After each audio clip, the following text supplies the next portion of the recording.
My name is Jake Burghardt. Thanks for everyone attending today. Thanks to Condense for the opportunity.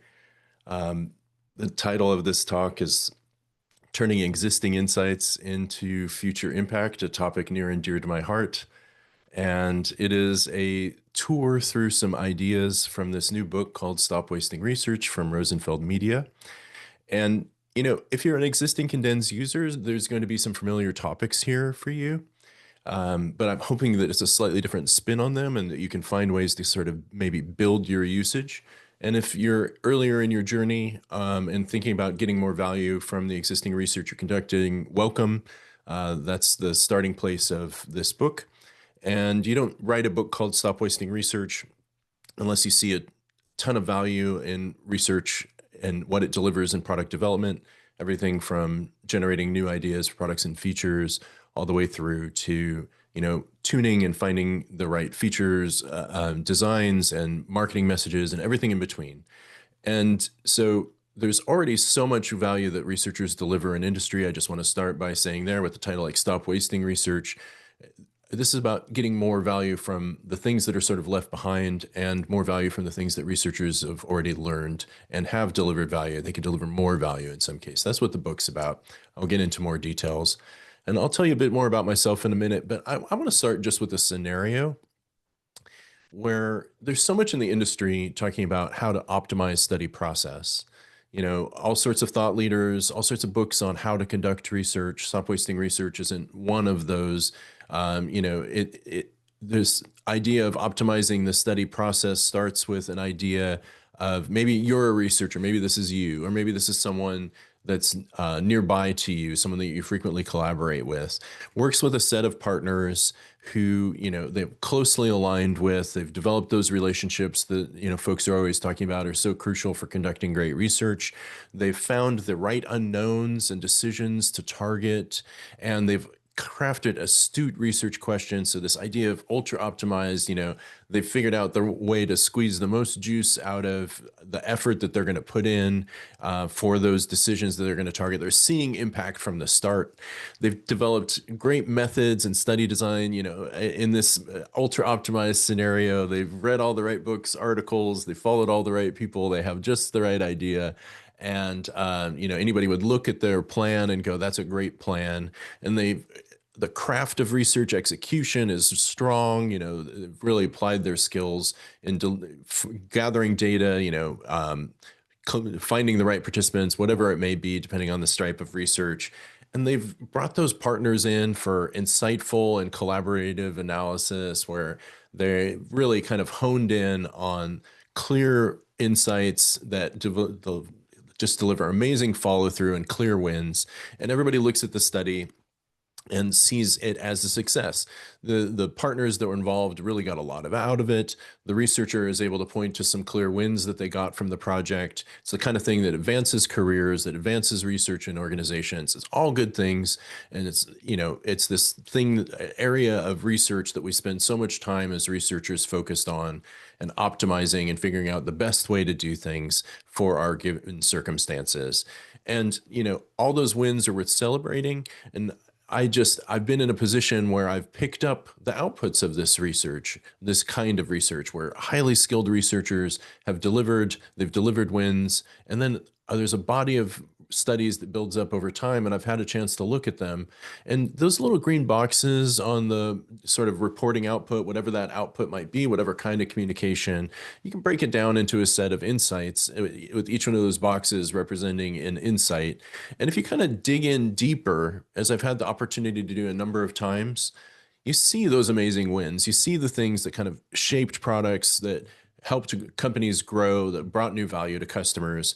And, clear things to walk away with as celebrating, and, the kind of things that you wish you can clone, right? The things that is the value that exactly researchers want to deliver and an organization wants. But if you kind of look at the overall set of insights and you look, sometime after a study, you see that there's some things that didn't really get picked up. And some studies have 100% insight utilization, depending on the research questions and the methods. I've seen a lot of studies that even with very focused and well-developed materials and plans and execution. It's the customers are, there's always learning in, or not always, there's often learning in areas where folks aren't expecting. And so insights are tricky that way. You can't just plan ahead and find what you're going to find depending on the method and the questions. And so there's sort of this remainder. There's these things that are additional to the study, even though the study was a success. In this case, it's an insight where, the team that the researchers built an amazing relationship with maybe isn't the right team for the insight, and it's unclear who should carry it forward. It's a more common scenario than, the ultra optimized mindset would have us believe, but picking up volumes of existing insights, I've seen it again and again. There's the good intentions problem where you see people nodding, but you're not seeing it in the plans. There was all the best intentions to follow through, but it didn't necessarily happen. And so that, a category there that, if you're a researcher, you're definitely familiar with, you count your wins, but, how can we get more value out of that existing learning? It may be that some of the things that folks followed through on in their planning in that sort of green column and very limited evidence, but things that are more shocking, things that are a pivot, maybe folks want to see more evidence for a new area of growth or something that would take them in a different direction. Common request from stakeholders. It's not necessarily a negative thing. It's just something, how can we build that evidence over time? Things that are a big enough pivot that it would require different goals, or, this is something we can consider. How can we follow through on that? Not just have that conversation at the end of a study and expect it to happen. And, there are insights that are wins that could keep giving, where it's a problem to solve that could be addressed by multiple solutions over time to continue to improve the KPIs that an organization cares about and deliver value to customers.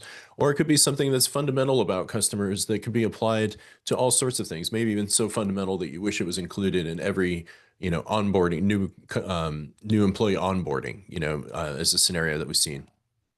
So even with an ultra optimized study, sort of the focus of a lot of the industry, a lot of the books that are out there, there's often a post-study remainder. And this is the problem that's really inspired me and what I'll be talking about today.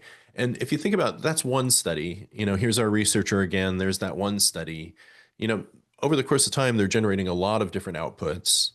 And maybe there's a similar discipline, different discipline next door. It's also doing the same thing, and maybe even more, depending on the focus of the organization, where it's at. And so over time, you have all these different outputs. And if we break them down into those sort of headlines and supporting evidence, that's the common unit of a research output, where we're kind of trying to sway teams with learnings, we can pull out the underlying insights that either move forward or don't. And if we kind of look across those studies, again, we see lots of wins worth celebrating. We see the things that people are valuing in research already, but there's more. And some things in that green column we can get more value out of. There's things that didn't get picked up that we can look at and say are still clearly relevant. And they have a lot to say about what can happen tomorrow. They're the types of things that leaders are asking about now, but they're not unaware. They're lost in the shuffle. So that's really been the focus. That's the focus of this new book. And so why should you listen to me about this? To kind of build on Phyllis's introduction. Over 20 years in product development, I got started in .com as a consultant, working as a UX researcher initially. I eventually ended up in big tech. I worked at a lab at Microsoft, developing new productivity interactions for a period of time, a short period of time, and then a longer stint in big tech at Amazon, running different initiatives to get more value out of research. So in this area, also served on the research ops community board, helping develop articles and content and crystallize some of that community's knowledge. And I'm back into the consulting space, helping teams get more value out of their insights and launching this book. So I've always been a generalist. Started in UX research, as I mentioned. I've done a bunch of design work. I was a principal product manager when I was running those insight initiatives, working to support research communities and helping product teams get more value from research. And over time, there's been much more of an operational focus. I've been excited about the operational bent in the industry, and whether it's design ops, product ops, research ops, the different kind of focuses going in there. And what can we learn from there to get more value from existing research? Because that's always been the focus. And you'll see it here in this presentation, even if it was working on a novel product, a solar power plant at one point. I'd be mining existing research from the literature and trying to get more value out of that, or going into an organization as a consultant and just trying to pull together all their content that can form a strong foundation for new projects. It's always been a bias, and that's what's focused in the book. The subtitle is Maximize the Product Impact of Your Organization's Customer Insights. And those are the kind of topics that I'm going to be digging into today, and a little bit of background on me. But I've been talking a lot about waste, and it's a term that I want to kind of dig in. I haven't kind of said what I mean by that. I want to rectify that. Similar to those diagrams in this sort of perfect optimized study, kind of continuing that idea that either an insight has impact during a study time frame or it's waste. This figure from the book kind of digs into that a little bit. You can there's a lot more nuance around waste in the book. Here it summarizes didn't influence plans and not followed up on.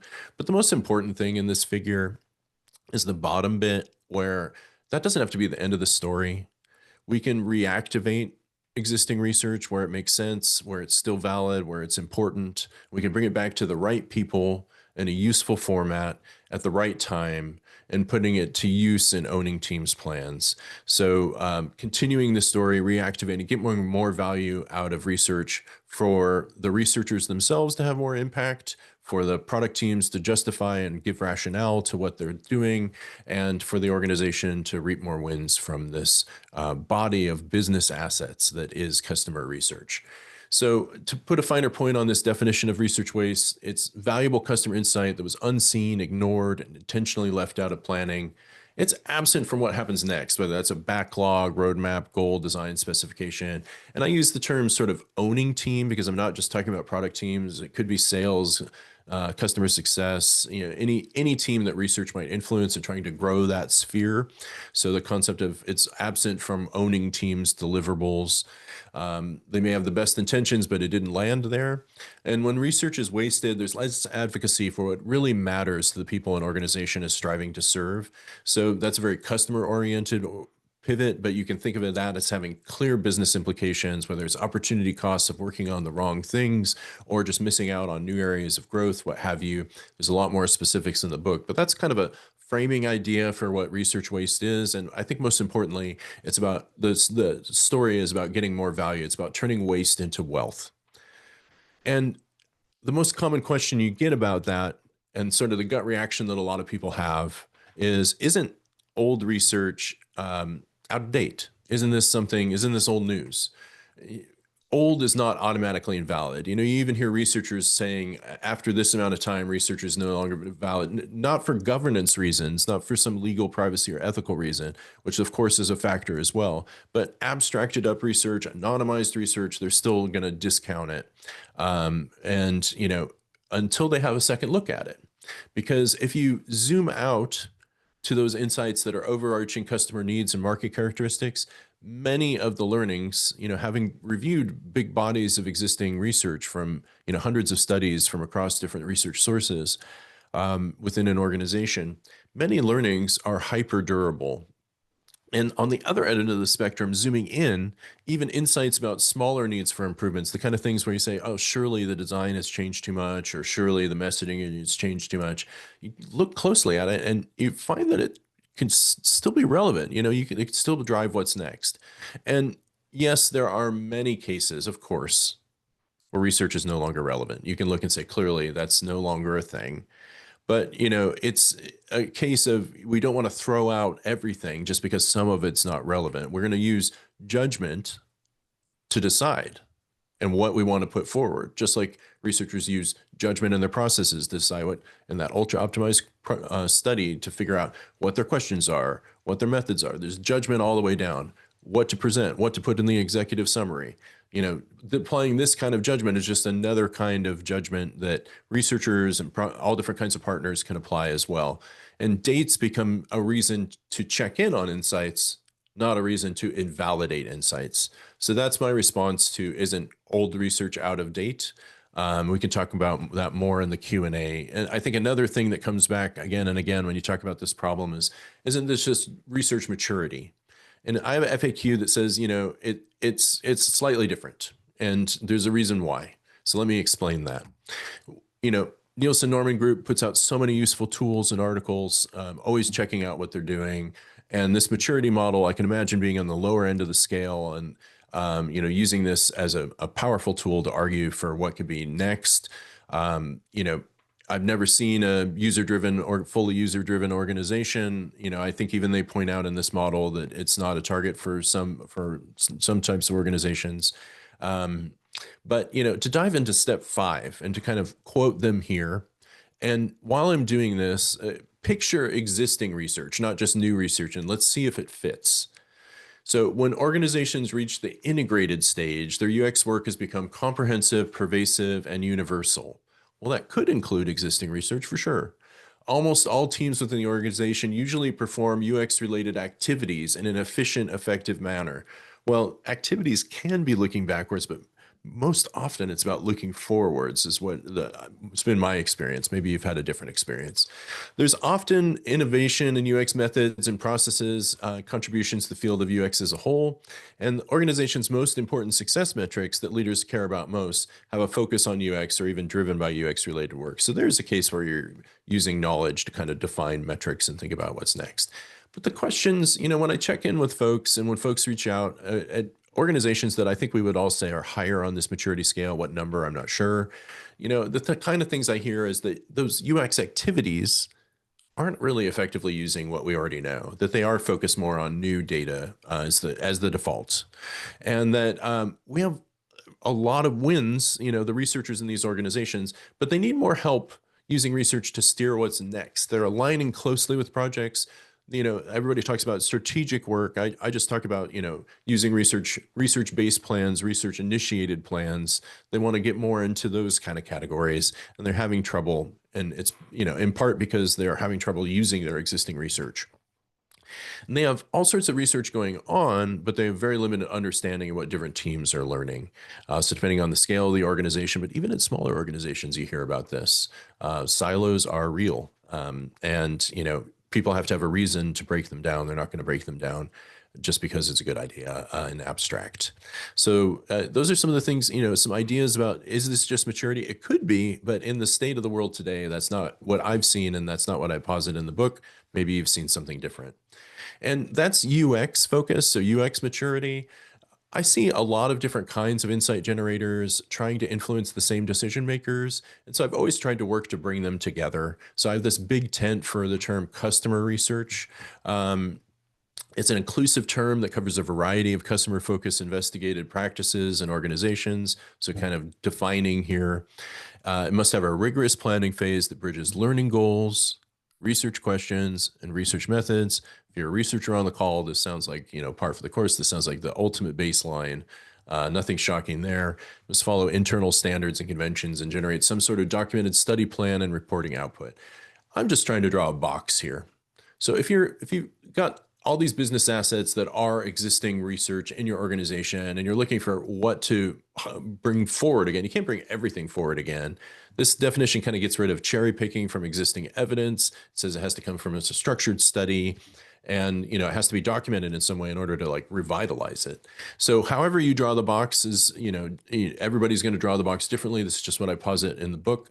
And, with that in mind, in some organizations, you have this whole variety of different researchers that might fit this sort of definition, where in the top tier of boxes, you have your UX research, data science, research science, et cetera, folks that market research that would identify as researchers that, researchers, UX researchers and market researchers or whatever, they would see each other as researchers of different stripes. Then you have a tier that's sort of folks that do a lot of things that would fit this definition actually, but don't see themselves as researchers and may not have as high a throughput. And then you have the, using Kate Towsey's people who do research term, you've got a tier of a variety of different types of roles that could be doing research in your organization. How do they all fit together? How can we bring this learning together? What learning makes sense to get more value out of? This is a sort of a community conversation, and everybody's going to draw these boxes differently and think about the collaborations they want to build differently. But I just want to put forward a big tent for customer research as a core idea, that not just UX research. And sort of the natural question that comes from that is, well, isn't this just about gathering it all together then? You hear about single source of truth. I don't use that term because I find that there's always other, if you go broad, if you cast a big tent for customer research, there's always more. There's, something that didn't get included. Um, but, the general idea is sort of research sources. They have some sort of completed reports. There's some sort of ingestion process, whether they do it themselves or there's some automation or it's some program management work. It's not that much volume that it's like a tech data grade problem. It's a smaller scale problem to ingest into a community report library, a single place for all this content. And why not an analysis tool? What I posit in the book, because I have this big analysis tools in the industry are amazing. There's so many cool things going on in different research disciplines to support research. But if you want to support a variety of research and getting more value out of it from different silos and stripes of investigation, then you're really looking at outputs as the common denominator, because the previous bits can't be supported across different stripes of research. And so that's why I did this proposal. If you were just going after one variety of research in your organization, you could take a very different approach. But this is why I pitched a report library as sort of a baseline. And the book covers a range of requirement ideas for these. There's a whole appendix of repository requirements in different categories. And the main chapter 5 is about launching knowledge consolidating tools. And I advocate for piloting with what you've already got and exploring what's available in the market as well. It doesn't have to be a enormous leap. Starting to consolidate the content is the most important thing. The culture around it is can be as hard to build or harder to build than the actual information and technology infrastructure. So focusing on culture first, and contributing reports to the library isn't a huge request. You're not asking people to radically change their work process. This is a layer on top.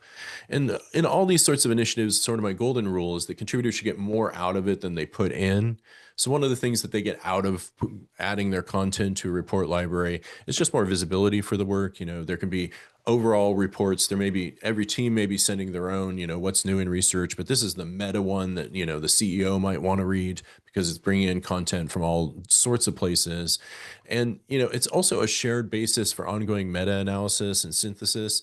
People can use your work in ways, other researchers can use your work in ways, various lead users could use your work in ways that you wouldn't expect, and unlocked new impacts out of it that you didn't directly have to work on beyond the upload. So that's a value proposition where you get more out of it than you put into it. I think it also fits this contemporary interest in supporting AI-supported discovery. So whatever your organization is developing across different kinds of business assets, not just in research. We see AI tools positioning themselves, the big general ones, as new kind of portals to a company's information. Certainly, if that's the direction your organization is going, having a common place where they can draw from research is an interesting area of experimentation. Obviously, not the only touch point. Just because it's there doesn't mean it's the only place. And I'll be talking about some more touch points a little bit later. So to stick with this idea of a shared repository a little bit, putting our outputs in a shared library, similar to this idea of sort of the ultra optimized study process. Let's imagine the perfect report library, right? Like it is the single source of truth somehow. It manages to incorporate all the different outputs from around the organization. It's all tagged up in this amazing way. The discovery mechanisms are awesome. People are getting more awareness of their work, all these things. But in the end, how many people would really need to access it in order to get the kind of change that researchers are really hoping for from these sorts of initiatives? And when would they have to do it? How often would they have to do it? You hear a lot of people talking about my repository is failing. And it's often because they were looking in sort of a tool-centered way and they weren't thinking about the culture and practices around it. And, this is just an internal tool.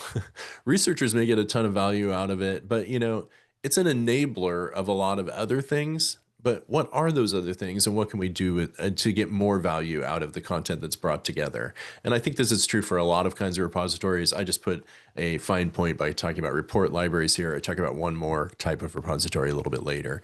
But, how can we kind of reach out from these and use them as ways to kind of push content outwards and transform it in new ways to get more value from research, not just kind of expect things to live in a new kind of filing cabinet?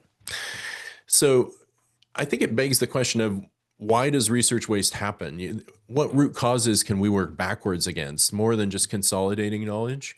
And I have three in the book that become the structure of the book. The first one is in line with what we were just talking about, consolidating information. It's preparation. Customer researchers aren't setting up their collected work for impact over the long haul. And at its most basic level, that stuff is scattered everywhere. At its most advanced level, it's we haven't transformed what we've learned into things that are useful for conversations that are yet to come. We haven't made a product of our insights that folks want to adopt in their own work practices to justify and provide rationale for their work. Accumulating a volume of outputs gets you one step down the road. There's more preparation that can be done. That's one of the root causes of research waste I talk about in the book and have a bunch of action ideas about. Motivation. So motivation is that researchers and decision makers may see insights as optional inputs rather than long-term product drivers. So on both sides of the divide, both researchers and decision makers, after that study process where they've had the great relationship, how do we think about research? Are we motivated to use this existing research? What practices, what rituals and operations can kind of increase the desire to use research more because it's adding value, not out of some finger wagging or some standard practice, or a mandated process, but because it's actually delivering something that's valuable. How can we build that motivation over time? All these root causes take multiple experiments and, an initiatives level effort over time. Tools can live within initiatives. Tools don't drive what happens. They're enablers of what happens to reduce research waste. The last root cause, we got preparation, motivation. The last one is integration. So you may have prepared your research for great use. You may have started building, people may be more interested in applying that research. But if decision makers don't have enough of the right touch points with existing research during their product development and delivery practices, you can still fall short. So what does that mean? It can mean, touch points to kind of build awareness and mind share about insights over time so that they don't just fall to the background. It can be more concrete. Chapter 12 is about syncing to particular decision points where it's about making sure research is available at those moments. It's sort of injecting research into conversations, finding the places that the decisions, the deliverables that you want to influence. That's in chapter 2. Working backwards from there and say, how do we get there with existing research? So 3 root causes: preparation, motivation, and integration. And I'll talk a bit more about those in a minute, but kind of go back to our perfect process, our optimized process. And when we think about existing insights and kind of carrying them forward, this red line is sort of continuing reactivation or what have you. There's a chasm between underutilized insights and planning. It's not that close relationship we had during the study process, where you're in relationship with partners. There's a direct way of making impact that feels tangible. And, it can be documented in an insight tracker or impact tracker or what have you, but like it feels more natural because it's a conversation. Where when you scale up research use and you talk about existing research having impacts, researchers may not be involved in all those conversations all the time, or they may be involved in part of it, but not all of it. And what does that look like? How do we cross that chasm? It's not just a tooling problem. Tools are great enablers, but what are the extra things? How can we go after those root causes? And so this is the problem that I'm digging into in the book. And really it comes back to to that integration topic. One of the most important things to think about is after the study is done, when you're trying to recycle existing insights and get more value and turn them into wealth, how do you want partners to use research? You have to make it clear because there's no obvious standard. People are just kind of grabbing research that they want to use that justifies their points from existing research. But how does a research community want their work to be used, their collective body of business assets that happen to be research insights? So in activating insights outside of studies, how should they show up in plans?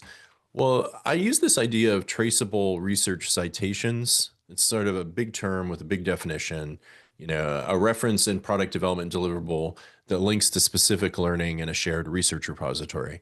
To say it simply, I mean, it's a link in the planning deliverables you want to influence back to research that justifies the plan or informs the plan.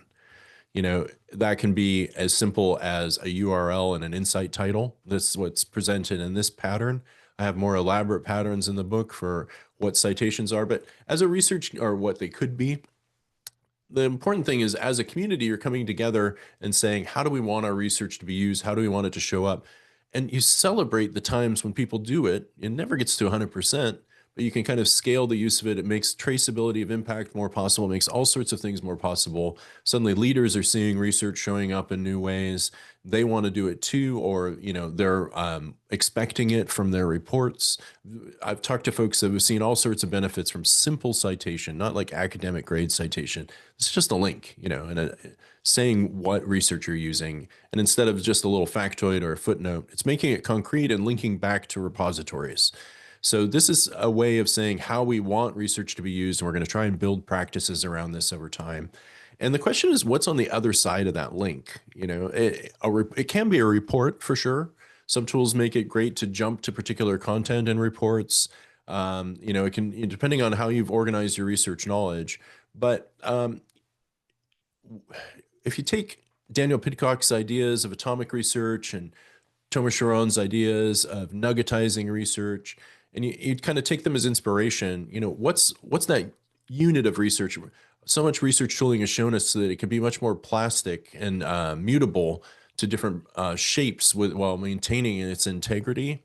Every research tool has a different way of organizing the same content, no common nomenclature, all that sort of thing. So what can be on the link on the other side of this? Well, I propose in the book a useful insight for planning called insight summaries. People are already doing this. Andrew Wark calls them primers. People have various terms for them. And, here's an abstract diagram of it. Let me call out a few pieces of it. The most important thing is an ID, a URL. It's a unique URL for an insight title. And, that gets back to the referenceability of it. This is what happens on the other side of that click in a product planning deliverable. And the other important thing is building up accumulated evidence over time. Now, this can start simple. These can start in Google Docs. These can start as Confluence pages. It can start in Notion, whatever tools are the common, general documentation tools in your organization that aren't going to be any sort of surprise. And they can grow into other formats over time. And as you grow into other formats, maybe you think about other features, status, metadata, possible solutions, kind of being linked back into here, references and to planning deliverables, conversation, all those sorts of things. There's a whole set of requirements that are, enablers that you may get to or you may not. Because the most important thing is just to start by giving each top insight a URL. And so to speak to that top point, and its supporting evidence, all insights can live on in reports. There's already, studies already created outputs that have insights in them. This is about promoting content out that you want to have continued influence, that you don't want to disappear from the conversation. It can start to that point of like any sort of tool. It could just be another report in your report library. It just happens to be an insight report that is one insight with its own URL and the supporting evidence building up. In this case, the different colors are intended to represent those different silos of research adding to the same content. And to that point, it's a useful tool for breaking down silos. So they can start simple and they can become more advanced, but all along they serve the same purpose for breaking down silos in a more concrete way. So I want to talk about those a little bit. We'll get back to insight summaries in a moment. The particulars of them. Let's talk about the cross-silo collaborations that are enabled by them. Well, one that we don't think about very often, but as someone who's reviewed a lot of research, I could say that this is like a pretty common one, is breaking down silos between researchers' own studies. They could be building up evidence across studies. Some folks are great at this and really prioritize it. Other folks don't. Insight summaries are a way to kind of drive that, where you're building evidence for your own area that you're studying over time. Silos between researchers, teams, and insight generating disciplines. This is those different threads of research I was talking about earlier, that big tent. We talk about collaboration all the time. We talk about the desire to connect the dots, but it's hard, right? And it's easy for it to just remain a good intention. Insight summaries give a concrete object that folks can contribute to. And the reason they would want to contribute to it is whenever that insight moves forward, they get a share of the impact as a contributor to it. And so you don't have to be the person who first wrote an insight summary. You could be just the person who added evidence to an insight summary and still get some wins from it over time. And so it's a concrete place to make a collective case for change. It kind of changes the nature of what research is putting forward and can be like a real focus for collaboration, taking this abstract idea of, let's work together and making it a concrete information space that you work on together for real reasons that are, aligned with what your job is. So it's more likely to happen. And to that point, the more likely to happen part, the thing that we're trying to get to happen in the end that allows researchers to claim impacts is to close that gap between researchers and owning teams. Because, if you keep all your content in reports or even in a live repository where you're kind of just building up evidence over time, it's like, what are the things that you're expecting action on? What are the things that teams, are going to hear about again and again? And insight summaries are a way of saying, this isn't going away. We're continuing to build evidence on this. This isn't a flash in the pan. I talk about insights, the default to often being sort of a momentary spark, that either lights a fire or it doesn't. This is about saying, this is going to smolder. This is going to stick around over time. It's a focus of the research community. And, it's not a short-term conversation. It presents a durable expectation. It can kind of change the nature of what research provides as a stakeholder, not the only stakeholder, but a contributor to conversations with owning teams in a new way. So those are cross-silo collaborations that are enabled by insight summaries. And then, if they end up to prove to be valuable, I'm not going to dig into this a lot, but in the book, I talk about another type of repository where things flow from a report library. We promote content out, those top insights into an insight summary hub. Again, don't have to start here. Don't let tooling be the obstacle. Start building the muscle and the cultural practices and experimenting with these. And eventually you may get there and there's a bunch of ideas in there. But instead of focusing on this tooling, let's talk about what kind of value would you have to deliver? What kind of things would insight summaries have to enable in order to want to do this? And, the book is organized mainly around those root causes. There's some background chapters that kind of cover base definitions and core ideas. And then preparation, motivation, integration are the three main sections. And within each of those, there's chapters that are filled with action areas where you can come up with your own ideas within, and then some suggested action ideas. And the idea is that this is a big menu of things that you might choose from. There's no standard path through this. This isn't a standard practice or process that everybody should follow. It's about choosing the things that make sense based on your own environment, your available resources, trying out some experiments. If they work, turning them into operations over time, kind of building more value for the research community. And so a bunch of different action ideas across that use insight summaries. I'm going to talk about a few of them as we close out this talk, and I look forward to your questions.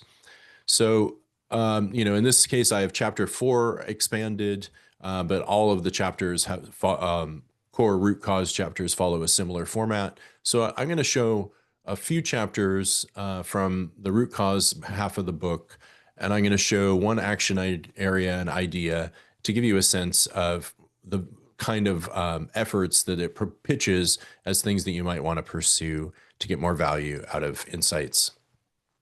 So the first one is chapter 6, and it is in the preparation root cause. I could have included things in chapter 4, which is stepping up from silos, has some early ideas for getting more value out of research and kind of building those connections. Chapter 5 is about building knowledge consolidating tools in the preparation section. That's the report library, insight summary hub, some standards around that. But chapter 6 is called Organize Now for Later Use. And I want to talk to you about this one today. If people are coming to research with questions, or researchers are trying to connect with folks about their questions, there's the part of the reason we end up going to new research is that it's not easy to access research. This is that preparation idea, right? where if we organize now for later use, that's the title of chapter 6. It's got a few different action ideas. One of them is enabling internally focused findability. So across a set of insights, what are the different pivots? There's also a customer focused findability section and others.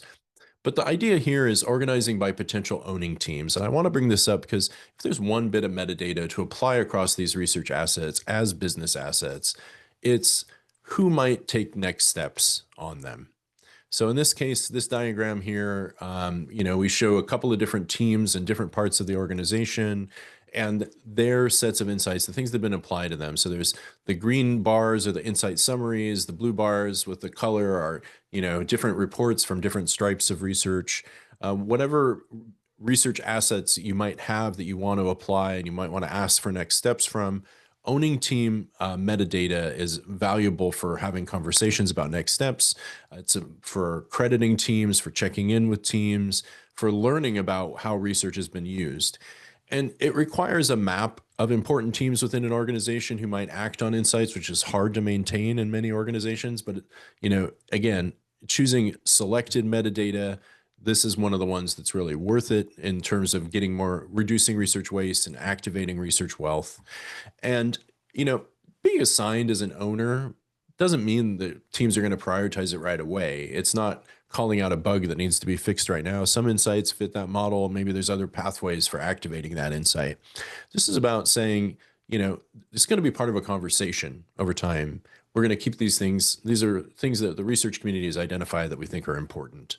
So that's one way to activate insights, insight summaries from chapter 6, and you can kind of get a feel for what these action ideas might look like. There's a lot more details about this action idea in the book, but, it's a menu of different options, this being one of them. We're preparing research so that we can activate it in new ways, whether that's a new form of report to owning teams, or whether that's them coming to a repository and finding their content. Owning team metadata can be a key thing that would advance insight summaries, reports, any kind of research asset. To jump to another chapter and give you a sampling of these action ideas, this one's in the motivation section. So we kind of bridged forward. I skipped chapter 7, which is clarify what matters most. It's about doing more to prioritize insights. In this case, this is about expanding ownership across roles. So big topic. I try and break it down into some practical things. There's some things for researchers. There's some things for owning teams. And then in the middle, there's some shared ownership areas, perhaps some of the most important. And one of them is responding to new questions with shared rediscovery. So in this figure, we have a product team or an owning team that has some sort of product idea that's developing a set of research questions that through self-service and supported discovery from the research community gets tagged with a bunch of existing research that could be applicable. And so, instead of running out and conducting new research, instead of just continuously discovering, we're adding the idea of continuous rediscovery is something I talk about a lot in the book. The practice of revisiting existing customer research on a regular basis to find meaning and guidance for current planning decisions and uncertainties. And, maybe all self-service, there's a magic thing that happens when it's in collaboration because, researchers often have a better sense of what's in the insight set as they focus more on the collaboration and the build out insight summaries. They're going to learn more about what's going on in other teams. So they'll think to ask different questions and bring in different information, may lead to driving new research, may answer some questions outright, but continuous rediscovery, definitely a way of adding more value from insight summaries over time. And a muscle to build, this doesn't happen overnight, but if a team gets this sort of thing once, my experience and the experience of others I've talked to is they come back and other teams see it and they're interested as well. So getting more value from insight assets or any research asset through this action idea, something that you may want to explore, something maybe you're already exploring. Chapter 9, cover a couple more of these before opening to the Q&A. Getting more value from insight summaries, again, in the motivation section. This chapter is called Evolving Definitions of Success. And the particular area within that chapter I wanted to talk about is tying into goal setting processes. If you want to evolve definitions of success, goals are what teams are being reported on as their success or failure. So it's an obvious place where in some organizations, it's a great point to target with research. And this one is about framing teams as is goals with research. You can also try and drive new research. This diagram shows a mixture. But if you have an owning team's list of goals shown abstractly here, and you kind of tie related insight summaries in, maybe you get permission to annotate a really important team's goals as a way to pilot this process, or maybe it's goals of a certain priority, tagging them across teams. But it can help justify insights. It's these are the preoccupations that are, sorry, it can help justify goals. These are, and that's important because these are the preoccupations of teams. These are what they're excited to work upon next, and getting research into those spaces helps partners make a stronger argument to their leaders. So they're seeing direct value from research being integrated into their work in a way that they would want to continue potentially. And that's because, over on the right, the different categories here, you can justify things with the insights, but also suggest expansion. Also consider that some goals are really vague, and you can help teams give ideas of what they might solve in order to go after that goal. Or, some goals can be initiated by research eventually, especially if you go through this process once or twice with the team. They might start coming to research and saying, what insight summaries do you have that you think could inform a great new goal? Or they've heard about it so many times through other channels and touch points because we've worked on our integration, building mind share, that they already know. It doesn't require more researcher involvement. And in rare cases, you may say, oh, we have research that contradicts this goal. Not a common case, but just calling out the range of different types of ways that research can tie into goals. So I have a bunch of different things that, every organization, every research community is going to pick a different set of stuff that they want to tie into, that they want to target, that they think is going to be high leverage. But the important part here is that by making a portable, individually addressable insight, however you do that, you can start linking into different kinds of deliverables. And, that's the focus of the last 3 chapters: integration, root cause. Chapter 11 is about linking rationale to plans. So not just goals, but like getting into the different kinds of planning deliverables. And, one idea there is to track overall insight usage and progress, where you can say what are some of the top insights from research. And chapter 7 has a bunch of ideas of clarifying what's top. You may have do this in a study all the time, where you say in an executive summary, researchers are comfortable saying what's most important. This is about doing that at a community level, and there's a bunch of ideas in the book to scaffold that. But looking out at some insights to say what plans are across these things that have been identified as important across teams. What plans are we seeing for this? Are we moving the needle on this? And the intent of this kind of reporting, and it makes more sense in some organizations than others, is to give leadership a new kind of view. It puts research in a different position. And to give teams the opportunity to adjust their roadmaps to fill in coverage. Maybe it's not in that planning cycle, maybe it's in the next one. But again, by creating insight summaries or some sort of durable object that's not going away, that's not just the outputs of a study, you can kind of create new expectations and new forms of reporting that can drive different kinds of accountability, new kinds of conversations, and put research as a community of different kinds of insight generators into a different role as a stakeholder. So just one idea among many. Maybe this one isn't a fit. Maybe it's something that's piques an interest, but you think about a different way of doing it. That's the goal of the book, to create a space for your own ideas while pitching some concrete ideas along the way. And chapter 12, the last one here, syncing to decision points. What are some concrete things that we can sync to? I talk about design things from product planning, things from higher level executive points like enterprise resource planning. But in this case, it's a design brief. So at that moment when designers are assigned to a project, how can we inject research into those conversations? Because even if it's very informal, wherever designers are collecting their requirements, Because designers, let's face it, are often hungry for insights in that moment, and they're building their ideas about how they might approach a project. And by making designers' lives easier, we're also helping them do their best work. And that lines up additional impacts for researchers, kind of moving the needle on some of that existing research that maybe was hard to move the needle on before. A bunch of ideas about different points in chapter 12 you might sink into, but I just want to close to leave some time for questions.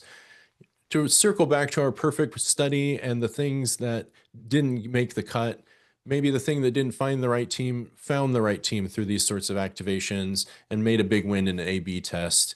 Maybe the thing that seemed really far afield is now more aligned with leaders' interests, and we've prepared it for use, so it's ready to be there. Maybe that additional evidence is still accumulating to really make the case. Well, the team's starting to think about that idea a little bit more that that insight presents. Maybe something became a goal for the next quarter that was too shocking in the study time frame for teams to kind of realign themselves around it, but even though they saw the value in it, and there was enough follow through for them to think about it and develop a goal. And for those insights that can be applicable multiple places, maybe we found a new spot for them in other teams. So following through on that story, thinking about the kinds of impacts on the other side of this. Thank you so much for the opportunity to present today. And the book's now available. I've got an email update that I deliver monthly, and I welcome conversations on LinkedIn.